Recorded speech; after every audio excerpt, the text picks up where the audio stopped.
Salut l'équipe, j'espère que vous portez bien.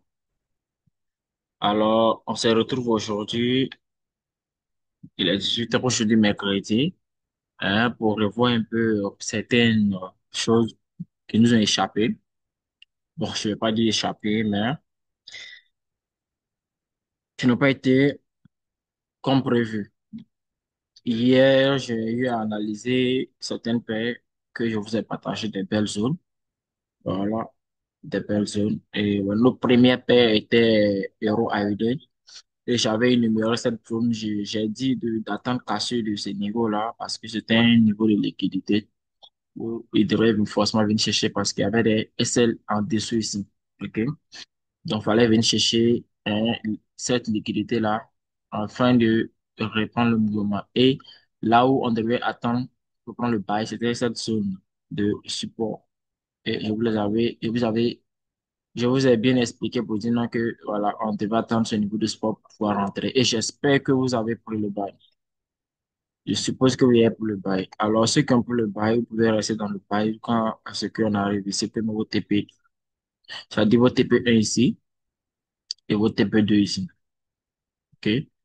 TP1, TP2. Maintenant, du moment où le prix va arriver à ce niveau de TP1 là, faites deux en même temps. OK? Voilà. Maintenant, ceux qui n'ont pas pu rentrer, bon, ils ne savent pas, en tout cas, l'entrée parfaite est déjà passée. Moi, je suis rentré vers la mèche ici, à la mèche, la zone précise. Voilà, ce niveau-là, il s'est rentré. Donc, voilà. Il ne faut pas conseiller quelqu'un de rentrer actuellement. C'est vrai, il y a other block, il y a des personnes qui peuvent rentrer, bien sûr. C'est-à-dire, retracement dans l'autre bloc ici, et puis prendre le bail. Il y a des personnes, ça ne les dérange pas. Mais moi, mon plan, hein, selon mon plan, il ne faut pas vous conseiller de rentrer. OK? Voilà, maintenant, ceux qui sont rentrés, TP1 ici et TP2 ici. Si tu as pris une seule entrée aussi, tu mets ton TP ici en même temps. Et au moment où on va arriver ici, au moment où le prix va arriver à ce niveau de résistance, je te conseillerais de faire un BE, c'est-à-dire que protéger ton capital, ton point d'entrée. OK? Protéger. Là, au cas où il revient, n'a pas de là, tu peux t'en sortir avec quelque chose. OK? Dans le cas contraire, tu mets ton TP ici et puis tu restes patient. OK?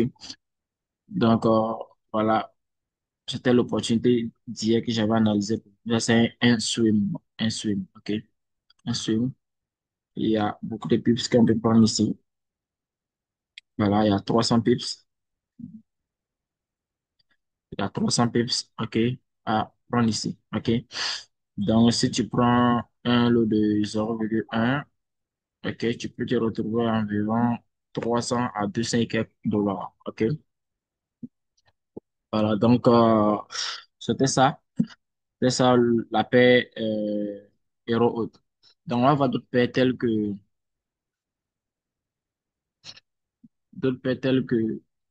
AUD, AUD USD, AUD USD qui nous a échappé un peu, OK?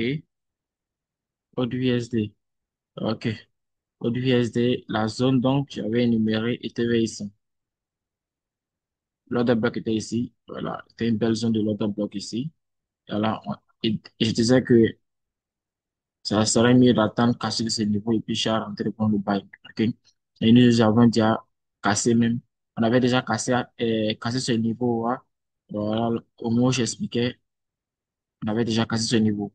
Voilà, donc c'était possible de rentrer, mais malheureusement, ça ne s'est pas passé comme prévu. On sait tous que sur le marché, rien ne se passe comme prévu. OK?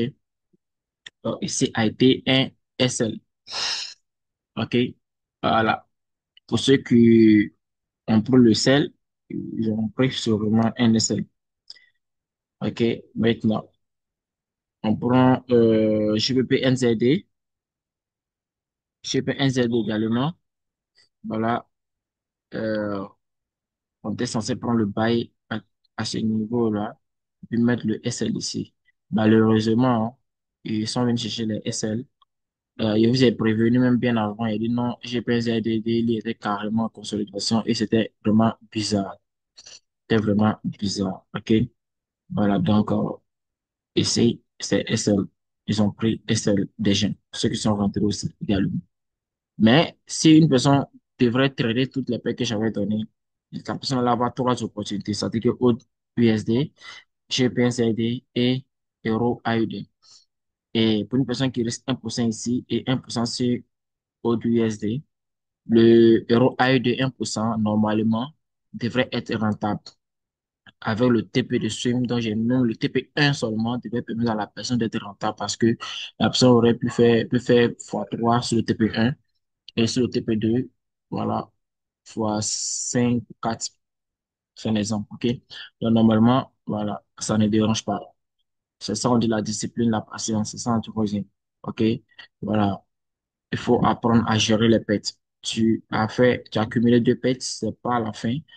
Avec gestion des risques, ça ne doit pas causer problème.